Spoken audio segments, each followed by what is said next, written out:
नमस्कार, मैं हूं आपके साथ अंकिता पाल। बुलेटिन की शुरुआत करते हैं। लखनऊ में 10 दिवसीय ऐतिहासिक उत्तराखंड महोत्सव 2025 का आयोजन किया गया, जिसमें यूपी के सीएम योगी आदित्यनाथ ने शिरकत की है। एक भारत श्रेष्ठ भारत के लिए कैसे हम सब मिलकर के कार्य कर रहे हैं कि उत्तराखंड में जन्म लेने के बाद भी देश की सुरक्षा और देश के प्रत्येक क्षेत्र में योगदान देने के लिए उत्तराखंड का नागरिक जब कार्य करता है तो अपनी अटूट देशभक्ति के कारण वह अपने आप को वहां के स्थानीय संस्कृति के साथ समरस करने में कोई देर नहीं लगाता। आज का ये समारोह भी अवधी संस्कृति और उत्तराखंड की संस्कृति के बेहतर समन्वय का ही स्वरूप है। उत्तराखंड महोत्सव, जिसमें अवध के श्री राम हैं तो उत्तराखंड के बद्री विशाल भी और उत्तराखंड के चारों धाम भी इसके साथ जोड़ करके इस महोत्सव की शोभा को एक नई ऊंचाई तक पहुंचाने में अपना योगदान देते हैं। बहनों और भाइयों, ये हम सबका सौभाग्य है कि आज का उत्तराखंड 9 नवंबर सन 2000 में सर्वे अटल जी के कारण बना, लेकिन उत्तर प्रदेश के विकास के लिए भी उसी प्रतिबद्धता के साथ स्थापना काल से ही अगर योगदान देने में नाम लिया जाता है तो उत्तर प्रदेश के पहले मुख्यमंत्री पंडित गोविंद बल्लभ पंत जी, जिन्होंने एक लंबे समय तक उत्तर प्रदेश के मुख्यमंत्री के रूप में, एक स्वतंत्रता संग्राम सेनानी के रूप में अपनी सेवाएं पहले देश की स्वाधीनता के लिए और स्वतंत्र भारत में उत्तर प्रदेश के मुख्यमंत्री के रूप में उत्तर प्रदेश के विकास के लिए जो कार्य योजना सुनिश्चित की, उसी की नींव पर भावी उत्तर प्रदेश का निर्माण करने में सफलता प्राप्त की गई। ये उत्तर प्रदेश और देश का गौरव है कि उसी उत्तराखंड ने स्वर्गीय हेमवती नंदन बहुगुणा जी को और स्वर्गीय नारायण दत्त तिवारी जी को भी जन्म दिया, जिन्होंने लंबे समय तक उत्तर प्रदेश के विभिन्न क्षेत्रों में और देश के अंदर कार्य किया। देश की स्वाधीनता आंदोलन में वीर चंद्र सिंह गढ़वाली का स्मरण हर देशभक्त करता है और उत्तराखंड बनने के बाद उत्तराखंड की राजधानी, ग्रीष्मकालीन राजधानी को गैरसैंण में स्थापित करके वीर चंद्र सिंह गढ़वाली के प्रति अपनी कृतज्ञता ज्ञापित करने का काम उत्तराखंड के वीरों ने, उस वीर भूमि ने, उस देवभूमि ने वहां पर किया है। यह उत्तराखंड की ही देन है कि भारत की रक्षा सेनाओं की एकीकृत विंग के कमांडर इन चीफ के रूप में देश के पहले CDS, chief of defence staff general Bipin Rawat भी उत्तराखंड की देन है और द्वितीय सीडीएस भी उत्तराखंड की देन है। यानी हमने भक्ति और शक्ति का समन्वय उत्तराखंड ने उसी प्रकार से किया है जैसे राजस्थान की धरती ने करके दिखाया है। इस समन्वय वही रूप देखने को मिलता है हम लोगों को। और आज भी मां गंगा, मां यमुना,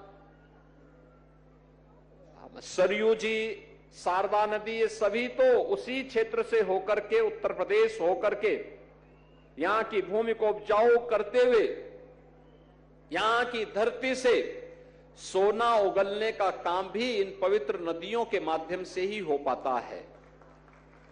देश की सुरक्षा के लिए अपनी जवानी लगाने वाला उत्तराखंड का नौजवान और अमृत तुल्य जल देने वाली मां गंगा, मां यमुना, मां सरयू जैसी पवित्र नदियां, ये हमारे उत्तराखंड और उसी क्षेत्र से आने वाले उन पवित्र नदियों से ही हमें आगे मिलने को प्राप्त होती है। वास्तव में महोत्सव हमारी लोक परंपरा और लोक संस्कृति को जीवित और जीवंत बनाए रखने का भी हम सबके लिए एक माध्यम है। अगर हम इस प्रकार के महोत्सव न मनाएं, तो बहुत सारे लोग आज की इस आपाधापी में परंपरा और संस्कृति से विमुख हो जाएंगे। उनको पता ही नहीं होगा लोक कला क्या है, लोक गायन क्या है, लोक संस्कृति क्या है। याद करिए, जब संकट के दौरान ये लोकगीत, ये लोक कला ही इतिहास का संरक्षण करके रखती है। भारत के बहुत सारे ऐसे गौरवशाली क्षण हैं जिसे विदेशी इतिहासकार ने जानबूझ करके शरारतन भारत के गौरवशाली इतिहास के साथ नहीं जोड़ा, क्योंकि भारत की गौरव और गरिमा के साथ जुड़े हुए उन पन्नों को अगर रखा जाता, कहीं ऐसा न हो कि भारत का सच्चा इतिहास भारत के नागरिकों को प्राप्त हो। और इसके लिए उन लोगों ने शरारत की, लेकिन लोक गायन और लोक परंपरा के माध्यम से वह गाथा आज भी हम सबको सुनने और देखने को प्राप्त होती है। ये हम सब इस दिशा में आगे बढ़े। हमें अपनी मातृभूमि, अपनी देवभूमि पर गौरव की अनुभूति होनी चाहिए। वहां की लोक कला, वहां की परंपरा, वहां के खान पान, वहां की लोक संस्कृति को संरक्षित करते हुए उसे एक प्लेटफॉर्म भी हमें देना चाहिए। और यही है एक भारत श्रेष्ठ भारत का प्रधानमंत्री मोदी जी का भाव, जिसे आगे बढ़ाने का काम कर रहे हैं अखिल भारतीय स्तर पर माननीय श्री गजेंद्र सिंह शेखावत जी। भारत के पर्यटन और संस्कृति मंत्रालय के माध्यम से उसे एक नई दिशा आगे देने का कार्य कर रहे हैं। आज ये मुझे प्रसन्नता का विषय है कि महापरिषद प्रतिवर्ष उत्तराखंड गौरव सम्मान से कुछ विभूतियों को सम्मानित करती है, और इस सम्मान के लिए जिन्होंने राष्ट्र के लिए, समाज के लिए, संस्कृति के लिए अपना योगदान दिया है, ऐसे महानुभावों को, जिनमें स्वदेशी उत्पाद और आजीविका के क्षेत्र में कार्य करने वाले डॉक्टर सुरेश चंद्र फुलारा जी को, शिक्षा के क्षेत्र में राष्ट्रपति पुरस्कार से अलंकृत डॉक्टर मंजू बाला जी को, विज्ञान के क्षेत्र में डॉक्टर चंद्रमोहन नौटियाल जी को, और रसायन विज्ञान और अनुसंधान के क्षेत्र में प्रोफेसर दीवान सिंह रावत जी को उत्तराखंड गौरव पुरस्कार से सम्मानित करने का निर्णय इस वर्ष लिया गया है। ये मेरे लिए अत्यंत प्रसन्नता का विषय है। जब इस प्रकार की संस्थाएं देश, समाज और संस्कृति के लिए समर्पण भाव से कार्य करने वाले, आज के समय में नवाचार को बढ़ाने वाले और शोध को तेजी के साथ आगे बढ़ाने वाली विभूतियों को सम्मानित करती है, तो संस्थाएं स्वयं भी सम्मानित होती है। नौजवानों के लिए एक नई प्रेरणा होती है। हमें अच्छे लोक कला, लोक संस्कृति और लोक परंपरा के लिए समर्पित उन कलाकारों को भी सम्मानित करना चाहिए जो नई तरीके से पुराने वाद्यों को पुनर्जीवित करते हुए उन्हें आगे बढ़ाने का काम कर रहे हैं, क्योंकि यह भी एक परंपरा है, उसे भी हमें जीवंत बनाना है। आज के इस अवसर पर मेरी इच्छा थी कि 9 नवंबर को ही मैं इस कार्यक्रम का हिस्सा बनूं। लेकिन आपको मालूम है बिहार में चुनाव में इतनी व्यस्तता थी, इतने कार्यक्रम लगे हुए थे, उस दिन चाहते हुए भी मैं इस कार्यक्रम का हिस्सा नहीं बन पाया। आज ये मेरा सौभाग्य है, मुझे मुख्यमंत्री कार्यालय के सलाहकार श्री अवनीश अवस्थी जी ने कहा कि उत्तराखंड परिषद के कार्यक्रम, मैं समझता था कि हो सकता है आप भूल गए होंगे उसके बाद, लेकिन जब उन्होंने मुझे बताया कि नहीं उसने चलना, मैंने कहा मैं जरूर जाऊंगा। तो मैंने ये अच्छा लगा मुझे कि आज गजेंद्र सिंह शेखावत जी भी इस कार्यक्रम में हैं और मुझे भी इस कार्यक्रम का हिस्सा बनने का अवसर प्राप्त हो रहा है। मैं एक बार फिर से आप सबको बधाई देता हूं, उत्तराखंड गौरव से सम्मानित इन सभी विभूतियों का अभिनंदन करता हूं और उत्तराखंड महापरिषद के सभी पदाधिकारियों को इस बात के लिए आश्वस्त करता हूं वे निरंतरता अपने कार्यक्रमों के माध्यम से बनाए रखें, एकजुटता के साथ अपने कार्यक्रमों को आगे बढ़ाएंगे। उत्तराखंड की लोक परंपरा, लोक संस्कृति को समवेत रूप से एकजुट करके आगे बढ़ाते हैं तो इसका लाभ देश को प्राप्त होगा और यही है एक भारत श्रेष्ठ भारत की अभिव्यक्ति जो मंचन के माध्यम से जनमानस के बीच में जाएगी। आप सबको मैं इस अवसर पर अपनी हृदय से बधाई देता हूं, अपनी शुभकामनाएं देता हूं। धन्यवाद। जय हिंद।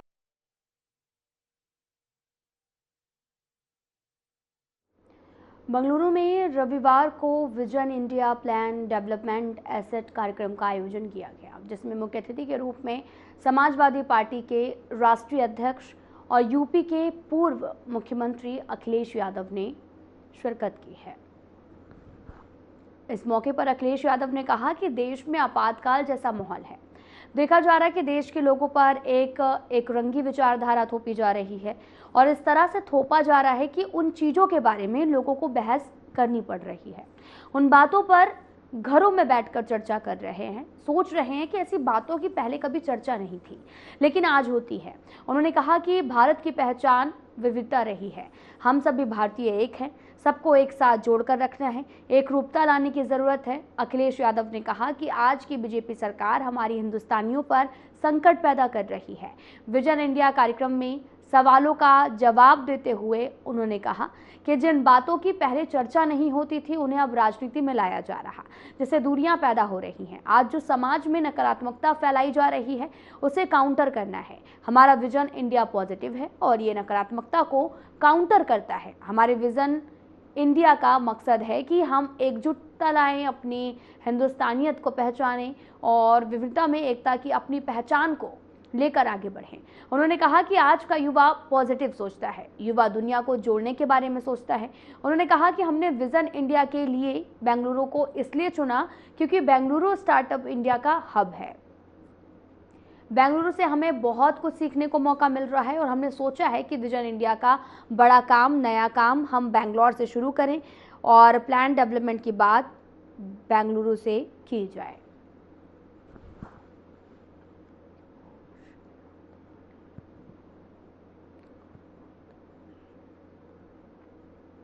शौर्य, त्याग और बलिदान की प्रतिमूर्ति वीरांगना ऊदा देवी पासी जी की प्रतिमा का अनावरण और स्वाभिमान समारोह के उद्घाटन कार्यक्रम का आयोजन किया गया, जिसमें केंद्रीय रक्षा मंत्री राजनाथ सिंह और मुख्यमंत्री योगी आदित्यनाथ शामिल हुए।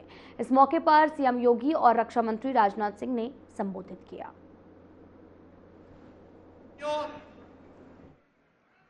भारत की स्वाधीनता को प्राप्त करने के लिए इस प्रकार के वीरों और वीरांगनाओं का जो योगदान रहा है वह अविस्मरणीय रहा है और लखनऊ की भूमि तो इस मामले में अनोखी है। याद करिए 1857 की प्रथम स्वातंत्र समर, उसका केंद्र बिंदु उत्तर प्रदेश ही था। शहीद मंगल पांडे ने उसकी हुंकार भरी थी बैरकपुर में। मेरठ में धन सिंह कोतवाल ने उसको आगे बढ़ाने का काम किया था। झांसी में महारानी लक्ष्मीबाई प्रथम स्वातंत्र समर की अमर योद्धा के रूप में उसे नेतृत्व दे रही थी। बिठूर में त्यात्या टोपे उस लहर को मजबूती प्रदान कर रहे थे। लखनऊ में बेगम हजरत महल उसको नई ऊंचाइयां दे करके वीरांगना उदा देवी पासी जैसे अमर सेनानियों के साथ मिलकर के विदेशी फिरंगियों को भगाने के लिए जिस प्रथम स्वातंत्र समर को आगे बढ़ाए थे, उस प्रथम स्वातंत्र समर की अमर योद्धा के रूप में वीरांगना उदा देवी का स्मरण हम सब करते हैं। वह न केवल नारी जाति के लिए बल्कि हर हिंदुस्तानी के लिए एक प्रेरणा है, एक प्रेरणा है। इसलिए इस अवसर पर मैं उनकी स्मृतियों को नमन करता हूं। बहनों और भाइयों,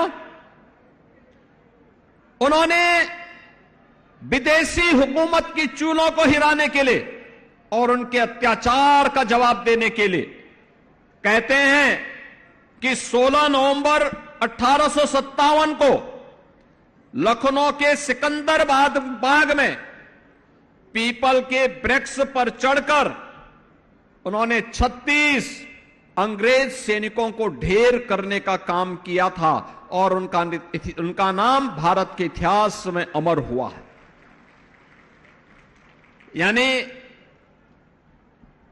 वीरांगना उदा देवी का यह बलिदान हमें इस बात की प्रेरणा देता है कि अन्याय बड़ा हो,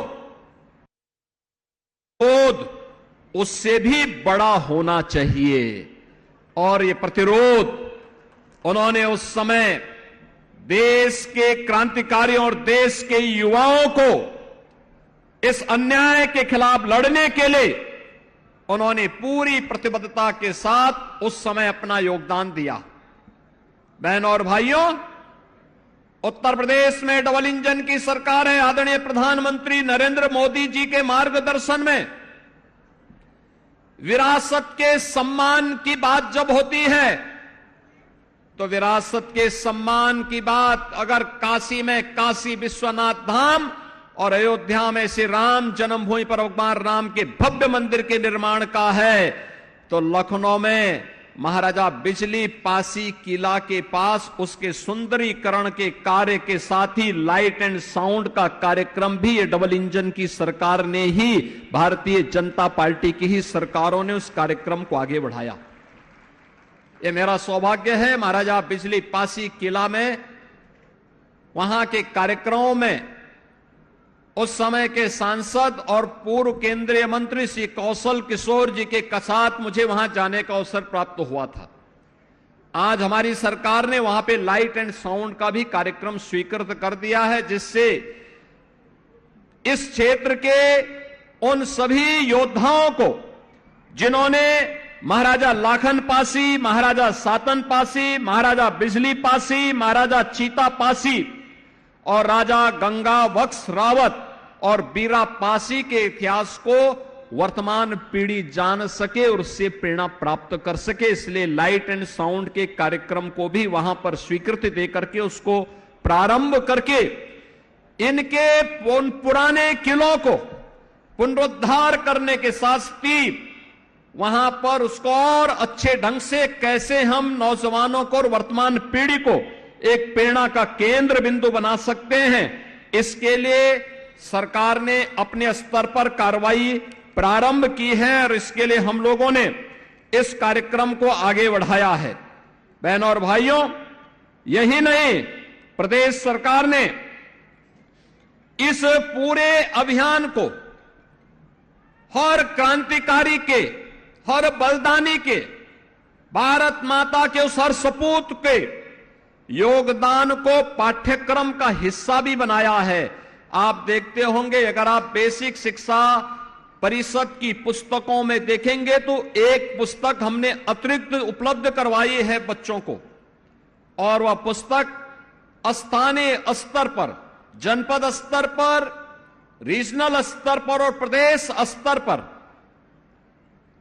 उन पाठ्यक्रमों का हिस्सा अलग अलग कक्षाओं में हम लोगों ने उन महापुरुषों के बारे में वर्तमान पीढ़ी जान सके, इस कार्यक्रम को आगे बढ़ाने का काम किया है। मुझे बताते हुए प्रसन्नता है, हमारी सरकार ने प्रदेश में गठन होने के बाद 3 नई पीएसी की बटालियन गठित की। महिला बटालियन का नामकरण पहले तो हम लोगों ने प्रदेश में उत्तर प्रदेश पुलिस बल में हम लोगों ने अब तक 2,19,000 पुलिस की भर्ती पिछले 8 वर्ष में की है और इसमें अनिवार्य रूप से व्यवस्था की है कि 20% महिलाएं भर्ती हों और 3 पीएससी की महिला बटालियन का गठन किया।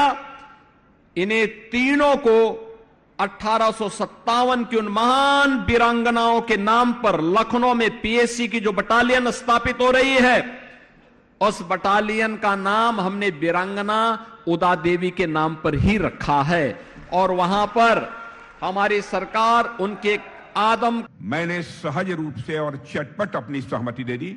मैंने कहा इस कार्यक्रम के आयोजन में जिस भी प्रकार के सहयोग की आवश्यकता होगी वह सहयोग करने के लिए हम पूरी तरह से तैयार हैं। और आज जिस प्रकार का यह भव्य कार्यक्रम मैं अपनी आंखों के सामने देख रहा हूं, बहनों भाइयों, मैं आप सबसे भी आग्रह करना चाहूंगा, केवल यह कार्यक्रम इसी वर्ष नहीं होना चाहिए, बल्कि वीरांगना उदा देवी और बहुत सारी वीरांगनाएं और वीर जो हमारे पासी समाज के हैं, प्रतिवर्ष एक बड़ा कार्यक्रम आयोजित किया जाना चाहिए। मैं यह आप सबसे अनुरोध में करना चाहूंगा। सर्वप्रथम तो मैं वीरांगना उदा देवी जी के बलिदान दिवस पर उनको अपनी विनम्र श्रद्धांजलि अर्पित करता हूं। और आप सब जानते हैं, उनके इतिहास की जानकारी हमारे पूर्व वक्ता साथियों ने भी दी है। लखनऊ के पास जब अंग्रेजों से लड़ते हुए उदा देवी जी के पति मक्का पास ही शहीद हुए थे, जब उदा देवी जी ने अपने शहीद पति का निष्प्राण शरीर देखा, तब उनकी हिम्मत टूटी नहीं, बल्कि उनकी हिम्मत और अधिक बढ़ गई। उनके अंदर और ताकत पैदा हुई और उन्होंने प्रतिज्ञा किया कि अपने पति की शहादत का मैं बदला लेकर रहूंगी, और वीरांगना उदा देवी पासी ने वह बदला लिया। मेरे बहनों भाइयों, वीरांगना उदा देवी जी ने अप्रतिम पराक्रम और अदम्य साहस से न सिर्फ अंग्रेजी सेना को ही धूल चटाई थी, बल्कि राष्ट्र प्रेम का ऐसा मानक स्थापित किया है जो मैं मानता हूं कि अनंत काल तक भारत के हर नागरिक को वह प्रेरणा देता रहेगा। उदा देवी ने अकेले ही 36 ब्रिटिश सैनिकों को मौत के घाट उतारने में कामयाबी हासिल की थी वीरांगना उदा देवी ने। और इतना ही नहीं, जब तक भारत की ओर कोई आंख उठाकर देखेगा तो भारत की बेटी उसका डटकर मुकाबला कर सकती है, यह प्रेरणा देने का काम यदि किसी ने किया था तो हमारी वीरांगना उदा देवी पासी ने किया था। जब अंग्रेज की एक बटालियन से लड़ते हुए उदा देवी शहीद हुई, तब उनके मृत शरीर को देखकर, ध्यान से सुनिएगा, जब अंग्रेजों की एक बटालियन से लड़ते हुए उदा देवी जी जब शहीद हुई थी, तब उनके मृत शरीर को देखकर, उनके मरे हुए।